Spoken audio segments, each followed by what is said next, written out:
بسم اللہ الرحمن الرحیم کا صحیح ترجمہ بیان فرمائیں۔ اعلیٰ حضرت ترجمہ یہ کہ اللہ کے نام سے شروع جو نہایت مہربان اور رحمت والا۔ بعض لوگوں نے کہا شروع کرتا ہوں نام اللہ سے، لفظ شروع جو ہے یہ کس کا ترجمہ ہے؟ اچھا شروع کرتا ہوں ساتھ نام اللہ کے۔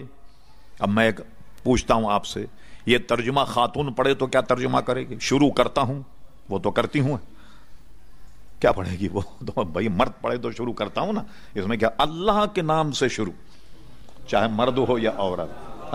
دیکھیں اس میں اللہ حضرت نے یہ سارا معاملہ ہی نکال دیا، اور یہی ترجمہ ہے۔ اور اس کے بعد میں ترجمہ کرنے والوں نے غور کیا کہ اعلیٰ حضرت کا ترجمہ ہے، چونکہ زبان قدیم کا ترجمہ اعلیٰ حضرت کا 100 برس پہلے کا، تو مودودی صاحب نے بھی ترجمے اسی کو اپنایا جو اعلیٰ حضرت فاضل بریلوی کا، جس نے بھی یہ ترجمہ کیا اس نے اعلیٰ حضرت کی پیروی میں یہ ترجمہ کیا کہ لفظ اللہ پہلے بتایا اور اس کے بعد میں دوسرا متن استعمال ہوا۔ چلیے ٹھیک ہے صاحب۔